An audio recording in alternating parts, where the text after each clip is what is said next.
Always Gardening and Prepping. My name is Teresa.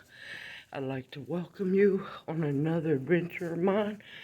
We are heading for the Herb Society monthly meeting, and I will bring you back as soon as it gets started. I hope you enjoy it as much as I do. See you after a while. Can you hear me okay? This is our little team. Back in the spring, last year, we started the herbalist and training program, and we have 4 little miniature herbalists in the making. They're all related to us. Sydney is our granddaughter, Livy is our granddaughter, and Casey and Winn are our great nieces. But they're all studying to be herbalists. We're going to talk about winter herbs. The variety of herbs you can use to keep you well is pretty much unlimited.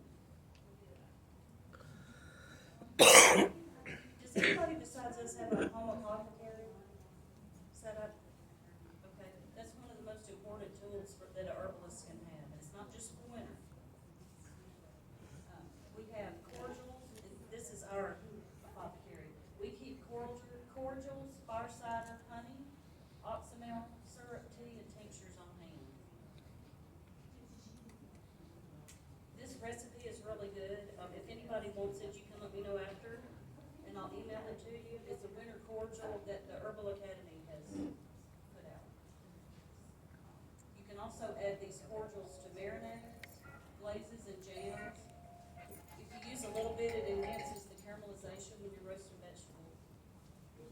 Meats it works well on as well, and you can use excess herbs and fruit to make the cordial, so you don't waste it.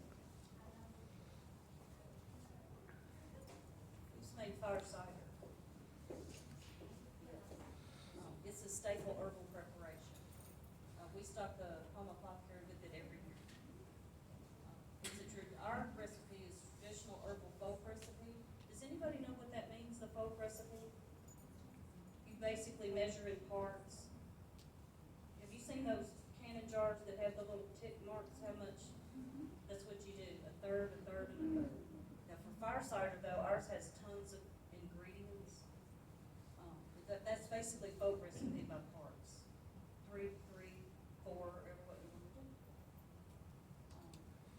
Does anybody else use it seasonally? It really does prevent colds and flu and boost immunity. And you can make the recipe yourself based on what you like. That's our recipe right here.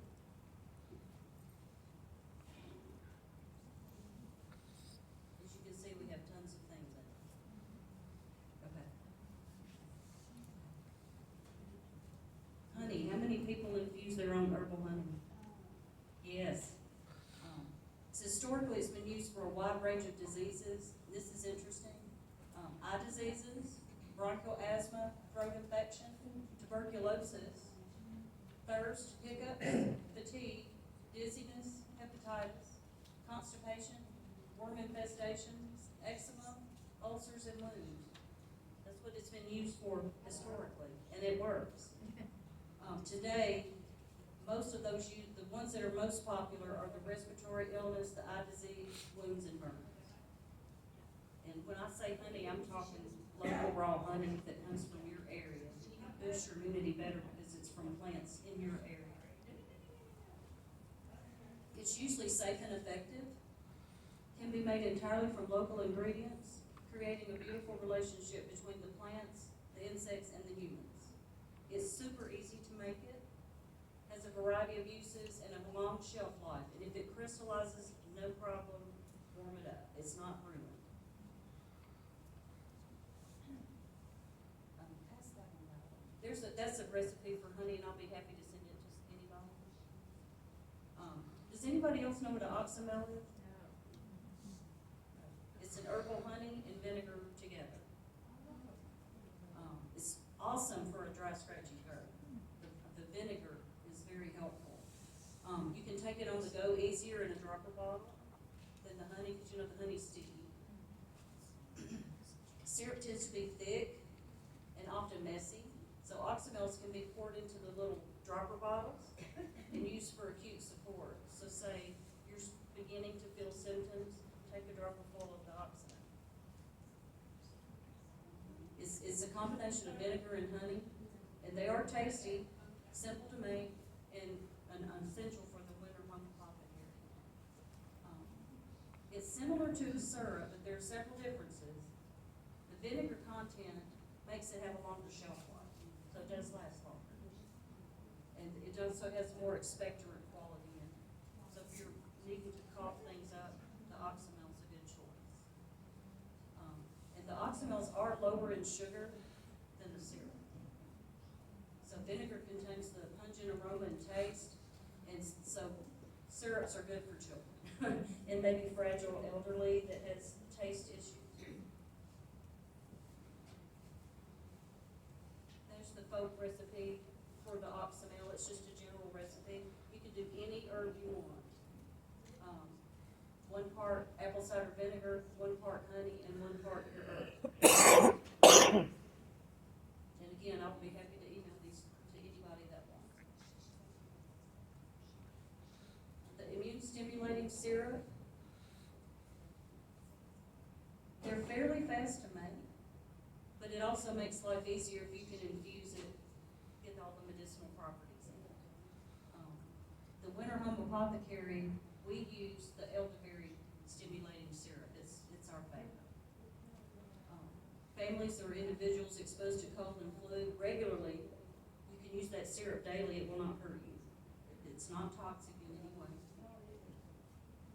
We use elderberry extract for acute onset, and then do the elderberry syrup after that.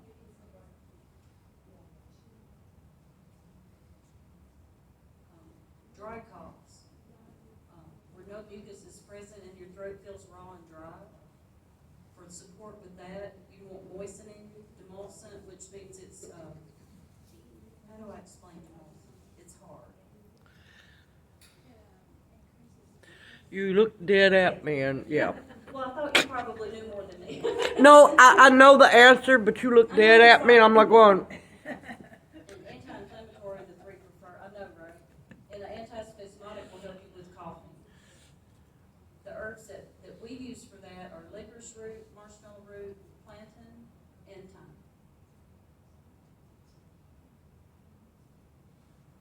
And then the nasty wet cough, where the mucus is coming up. Expectorant herbs such as elecampane root, gumweed, and horehound are preferred. And this next section is a recipe for the elecampane syrup. It's fairly simple. It's got elecampane, horseradish root, ginger root, local honey, and a little titch of the sorbic acid, which I think they add for shelf life. This is my favorite winter, in my winter arsenal is the tea. Most herbal tea blends lack caffeine. If that's a problem for you, you just need to check and make sure that it's caffeine free. And they quench your thirst and promote hydration. It also gives the body nutrients, antioxidants, and medicinal benefits of whatever herbs you choose to put in the tea. We have 7 different flavors that we blend. Really good ones to promote hydration is chamomile, hibiscus, holy basil, lavender, and rose, all of which taste pretty good.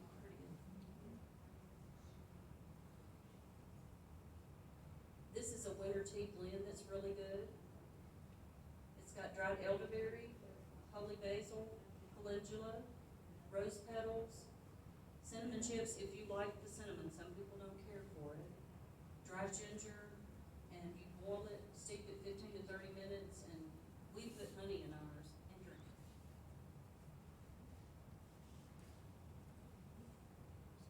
An herbal tincture is a long-lasting, effective form of an herbs medicinal gifts that you can get.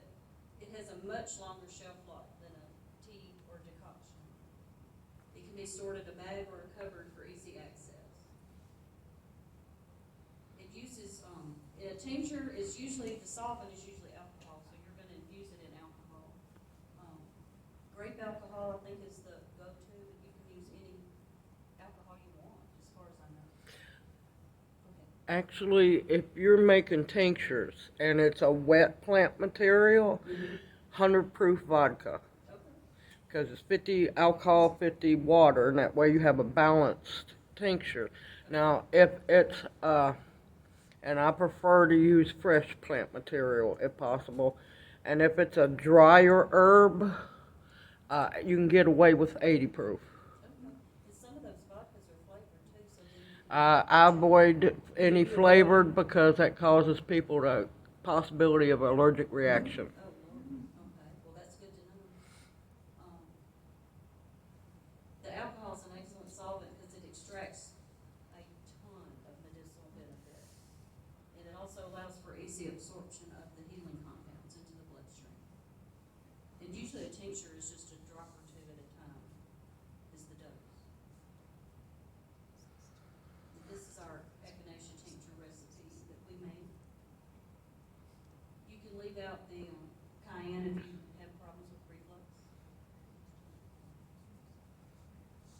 And she's right at 100 proof vodka. That's exactly. Does anybody have any questions for us?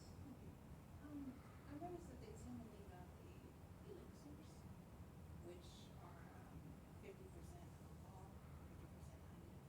So Right. you can extract the nutrients. Some of them is from the alcohol, not from the alcohol, but the alcohol extract, and then the honey will extract like additional nutrients. Do you make elixirs at your place? I make the elixirs. You do? I was Yeah. asking Teresa, does she make them too? I make them, but I usually make them as a Wait, what? custom I missed, I couldn't hear it, I'm sorry. elixirs. Elixirs, yes.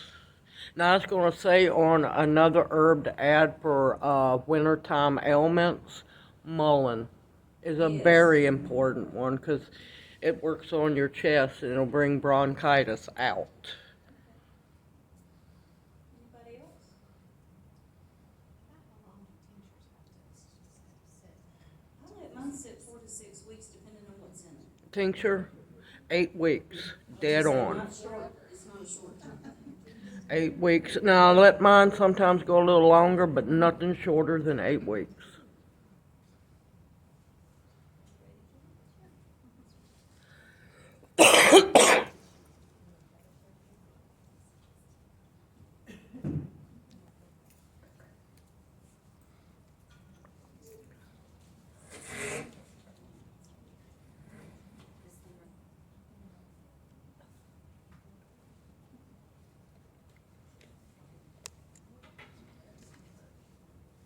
All right, so what I'm going to talk about tonight are nourishing herbal infusions. Is anybody familiar with Susan Weed and nourishing herbal infusions? So, okay, well this would be interesting then. So, and this is the first thing I ever learned about herbs. I came across Susan Weed, and I think it's because I was interested, my diet is very, I'm interested in very nutrient-dense whole food diet, and trying to avoid sugar and all that. And I'm into like soaking or sprouting grains and making my own bone broth. And when I make my own bone broth, that means I'm going to add burdock root or shiitake mushrooms and seaweed and things like that. You're going to make it as potent as I possibly can. So, you can do the same thing with herbs, and there's certain types of herbs that you can do this with. And the ones that we're going to use today, well, I'll mention them in just a few minutes, but is they're very nutrient dense, and a lot of these herbs are like wild weeds, like for example nettle and comfrey and things like that. And when you properly nourish your body, your body's functioning the best at their best and are balanced, and then we can experience less illness and disease. And it's just a great way also to just add some extra nourishment to your diet. So and then how is it different from a standard cup of tea? So the difference is, when you make a cup of tea, you're going to use 2 teaspoons or so of dried herbal tea, dried herbs to a cup of water, hot boiling water. You can only steep for 5 minutes. You just use a small amount. With nourishing herbal infusions, what you're going to do is you weigh out 1 ounce of herbs, and then you put them in a mason jar, and then you're going to pour hot boiling water over it. And then you're going to steep it at least 4 hours and up to overnight. So, and I'm going to tell you why. for one thing, nourishing herbal infusions are very, very high in nutrition. So because you're using nutrient-dense herbs, and but the important thing is you don't use herbs that have like volatile oils or and things like that. You're going to use certain types of herbs, and that's one thing you need to learn. You're going to use dried herbs because drying herbs liberates the minerals and other nutrient nourishing constituents. And then and you're also your solvent is going to be hot water. It's not going to be alcohol. Because that's what's going to draw out the vitamins and minerals and even proteins in some of these herbs. That's something that alcohol tinctures don't do. What they do well is they extract the medicinal properties, other medicinal properties of the herbs, but they lack extracting. You can't also extract the vitamins and minerals from tinctures. So and when you're making an infusion with leaves, you'll notice that all this chlorophyll right here, you can see, this is a nettle infusion. I use nettle, dried nettle. Look how dark and rich that is. It's due to the chlorophyll in the plant. And chlorophyll is just a very potent healer. And it's also, the great thing about these infusions are they're easily assimilated. So it's going to make you feel stronger and more energetic and help prevent diseases. And then, and Susan Weed, she has a list of 5 different herbs that she recommends that you start out with. And you make, what you do is you make a routine, and you make alternate each day with different herbs. And then when you first begin, that like the first time you taste it, you may not be crazy about it, but then the longer you drink it, the more your body is just going to crave that. It's just really just amazing. And the good thing about nourishing herbal infusers is very few side effects. So because the herbs or plants that we do use don't contain bitter oils, or esters, or resins, or the volatile oils, or the more aromatic herbs. You would never use chamomile or lavender as a nourishing infusion. It would be toxic. So the 5 herbs, and there are more, but I'm going to mention these because these are the ones she always wants you to start with, is nettle, comfrey, linden, red clover, and oat stalk. So when I first got started with it, I began with one, and it is the queen of nourishing herbs, and that is nettle. So it is amazing.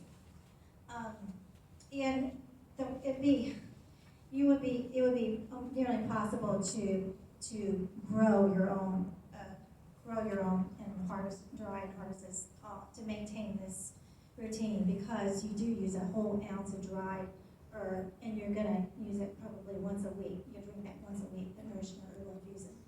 When you drink it, you're going to drink like a whole quart a day, and it's easy to do. It's really easy to do. You can drink half a quart if you wanted to. Quart. The thing about nettle, some of the properties, or some of the things about nettles is that it has just a lavish amount of B vitamins and vitamin K. And you can see, of course, the chlorophyll and the trace minerals and iron. And it's just the best overall tonic for your body. It's good. It's a good kidney and adrenal ally. It's good for the lungs, intestines, arteries. Very good for hair. Known to be good for your hair and skin over the long run. It's high in calcium and magnesium, which is easily absorbed in the body. And it's an anti-inflammatory. And has anybody heard of quercetin, the supplement quercetin? This is a natural, it contains quercetin. And nettle has antihistamine properties, which work well with the allergies. And quercetin, it also now has vitamin K, which helps your body to absorb quercetin. So it's really, my husband drinks it. He just drinks the tea, and he gets benefit from it. But I love the nourishing infusions myself. So if you want to, like when I got started, I only drank just nettle, just to get used to it. And then once I discovered, I drank it like a whole month every day.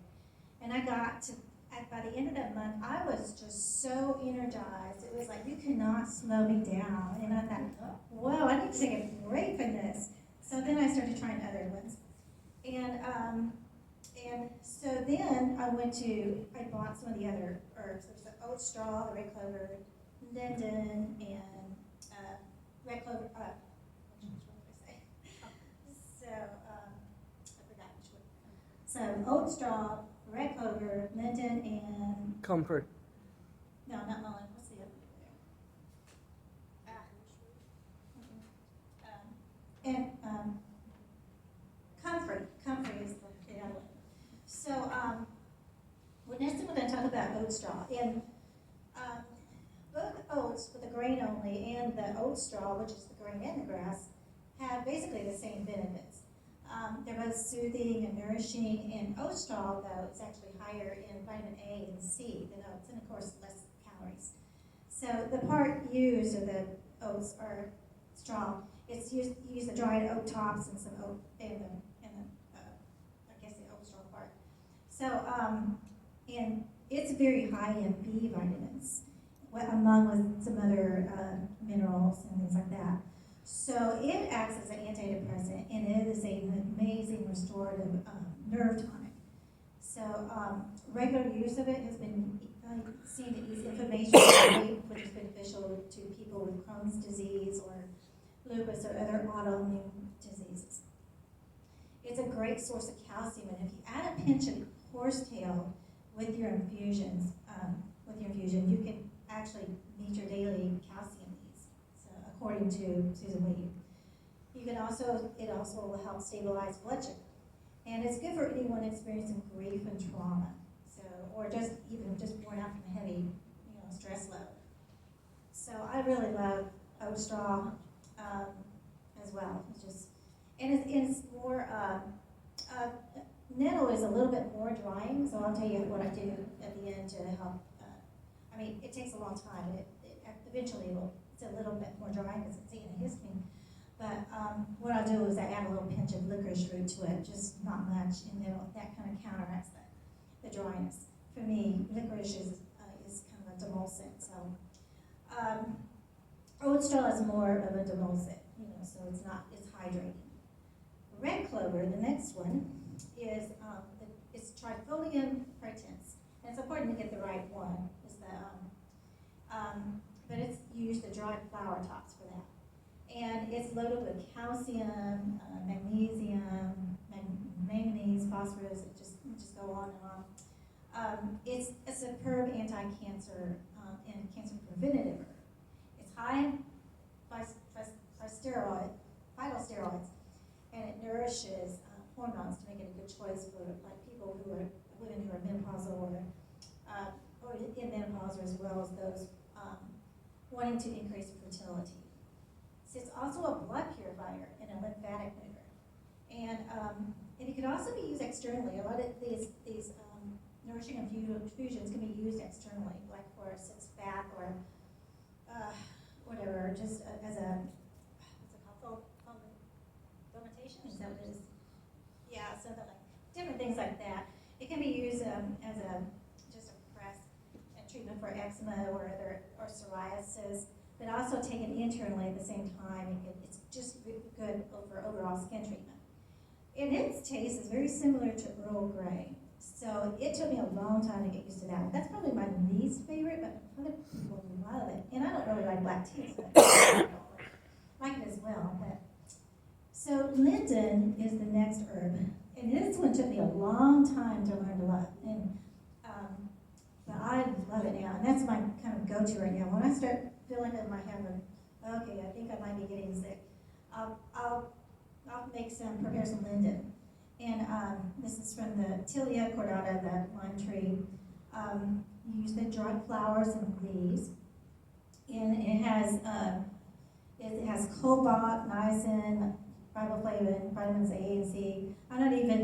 There's more that I don't want to go on all night about that. It's a cool moistening herb, and I tend to have it myself. I have a dry constitution, so I love this one.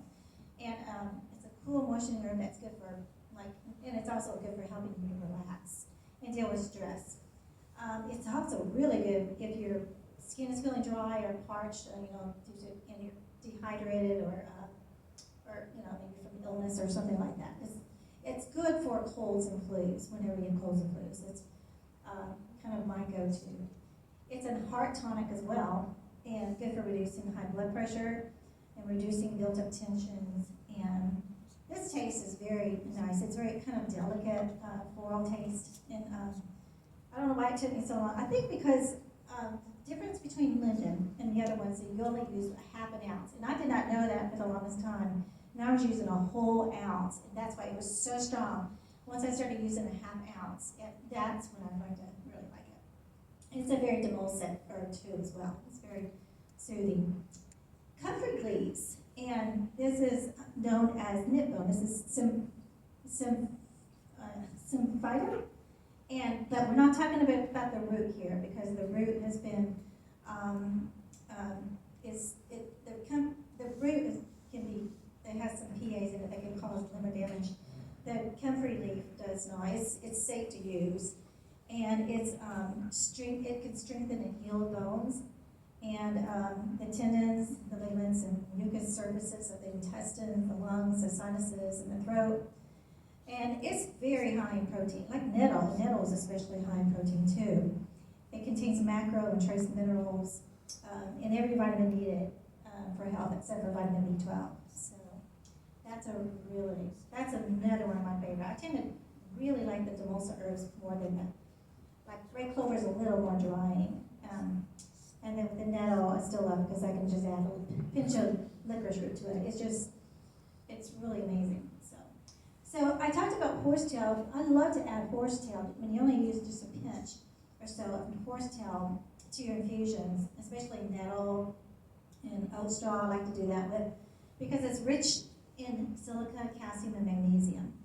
And it's really good for bone health. And what silica does, it helps balance the calcium and magnesium to the body for uptake. And then it also helps assimilate phosphorus. And it helps improve skin, hair, and nails because it supports healthy connective tissue and collagen. So other herbs, there are a lot more herbs that you can research and find, like marshmallow roots, which Ginger talked about. You can use as a cough syrup. Well, it's because it's a really good demulcent herb, and it has it coats and soothes the inflamed and damaged tissue, and creates a temporary mucus, kind of help like lining that promotes healing. So it's really good, and I think I've heard somebody use it for to prevent urinary tract infections, and it has so many good uses, and it's easy to grow. And you can also I think you could benefit from marshmallow tea as well. It's just, you would not, if you just make a tea, you're not going to get all the nutrients from it. Extract all the nutrients you would as if you used a whole ounce. So another one is rose hips. Rose hips is a really good one to add because it's loaded with vitamin C, and you can just add it to another herb oil infusion if you want. Or you can make your own separate infusion with that. There's so many, I'm trying to think of it. A mullein. I even brought some mullein here. This one's kind of, let me see. It's real fluffy and light and fluffy. Mullein, like Teresa just mentioned, it's a very good fun tonic. And if you're prone to like bronchitis or all those other, whatever lung issues, then this is a very good lung tonic to use. It's like if you have asthma or croup or bronchitis or chronic cough or something. So I would highly recommend that one, and that one is easy to grow around here. So and you can find it anywhere just about. So the method for making nourishing infusions, like I mentioned earlier, is what you're going to do is it's important to use a scale, because different herbs, like the red clover, is a lot lighter and fluffier because they're flower tops than the nettle. So if you just like take 1 cup, put it in there, it's not going to be the same as red clover. Red clover, it's going to fill up the whole jar. Nettle will fill up about halfway. So that's why you want to get a whole ounce. Now, this is Susan Weed's way of doing it. She recommends drinking 1 a day. A lot of people will mix and blend. You can do it any way you want to. if you wanna do a mix of all 5 of them, you can, but I just like the flavors of it, and I like to see how I'm feeling from each one individually, you know, so I like to do that. Also there's a short life, shelf life to them. I would not keep them past 48 hours. So usually they don't last that long. They last 1 day for me. And sometimes I'll make 2 or 3 at a time. But especially the Nettle and Comfort, they have a high protein. I like to drink within a day, or 2 especially, early. So you don't want to keep it past that. If they do go bad, tend to go bad, then you can just feed your houseplants and feed it to your houseplants. The taste issues, like I said, I mentioned that earlier. When I first started drinking it, I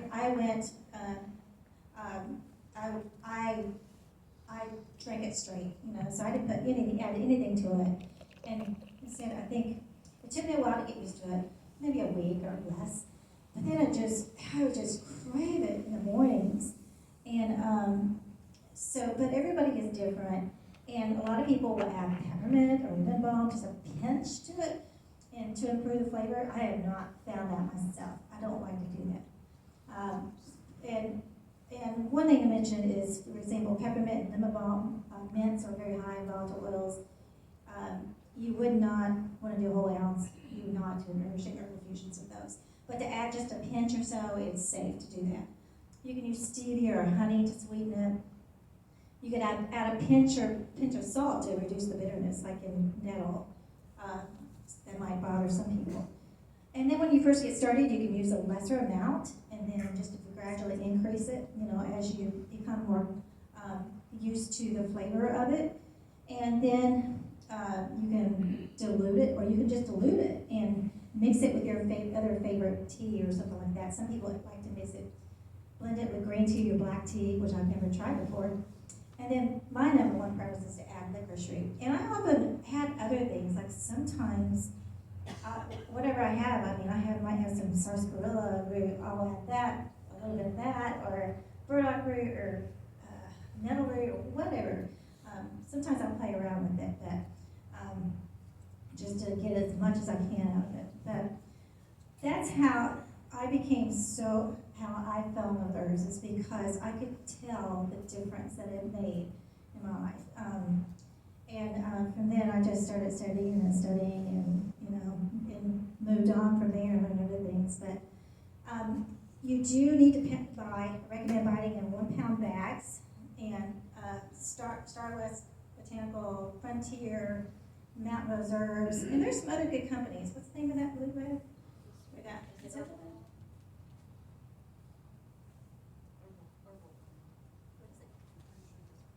Oh, Ameriherb. Is that the one you're talking about? Yeah, they have. They're pretty good too. But and you know, if you can use this as a multivitamin. So a lot of people use this in place of a multivitamin, and it can be cheaper. You know, so these if you buy a whole bag, it'll last you 3 months. So. You know, and of course you can see that I don't go through them equally, you know, so you can buy 1 bag, you can break it out. So, but anyway, that's my story about herbal infusions, and I hope it will inspire you. Question? Do you know if any of these products are available at Maggie's Farm in Overland Square? If they what? Are available at Maggie's Farm? A lot of them are. I thought they might be. Just another place for people to find the person's getting the larger quantities. Yeah.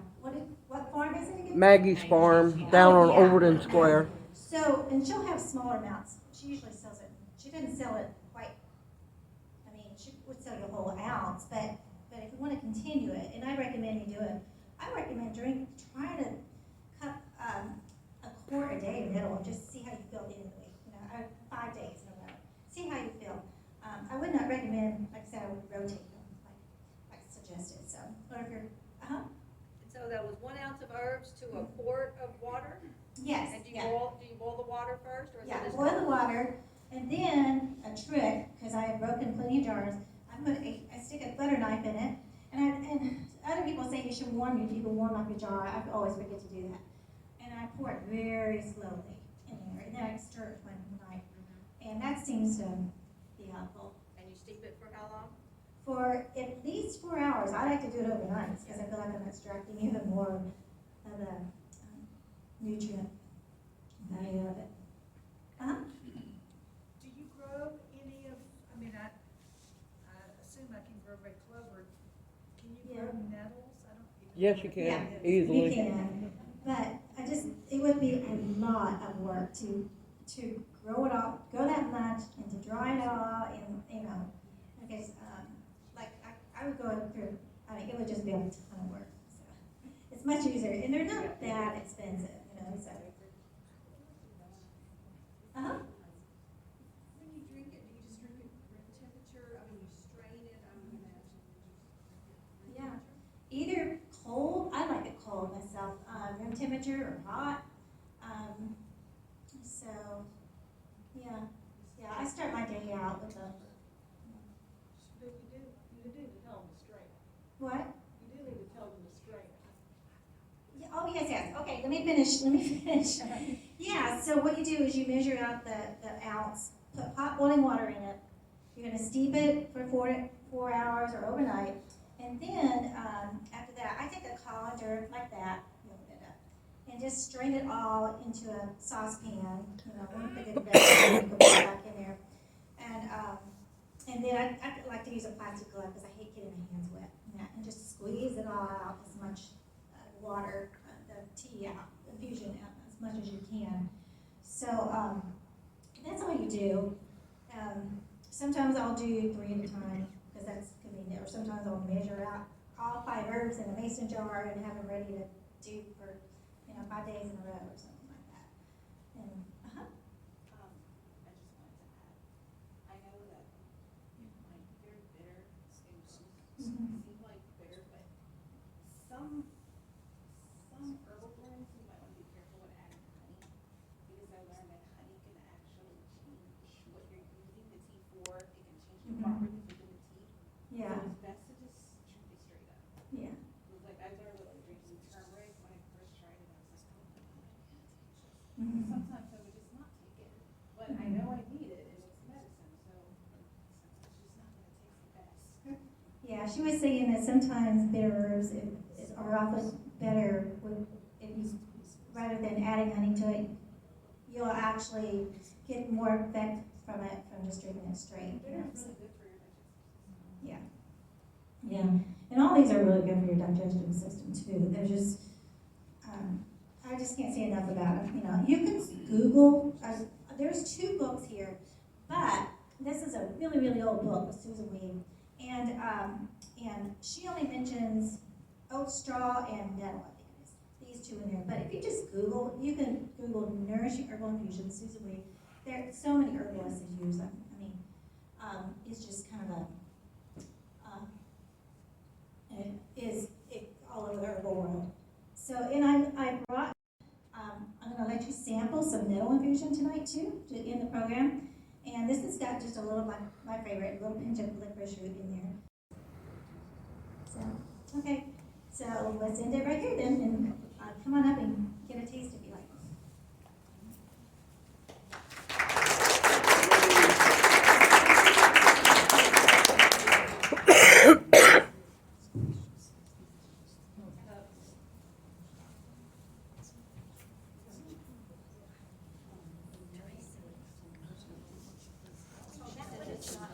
Sheila from the visitor center. Huh? I'm Sheila from the visitor Oh, center. hey, honey, how you been doing? All right, how are you? I'm still above ground, still busy. Good seeing you that you got to make it. I'm glad you got to make it. Oh, yeah. Yeah, I couldn't tell because of that.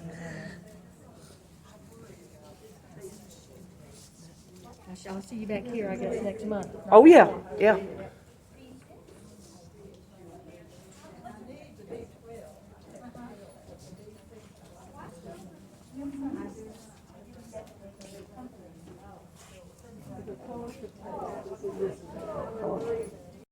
Okay, the program's over with. That was a great speech.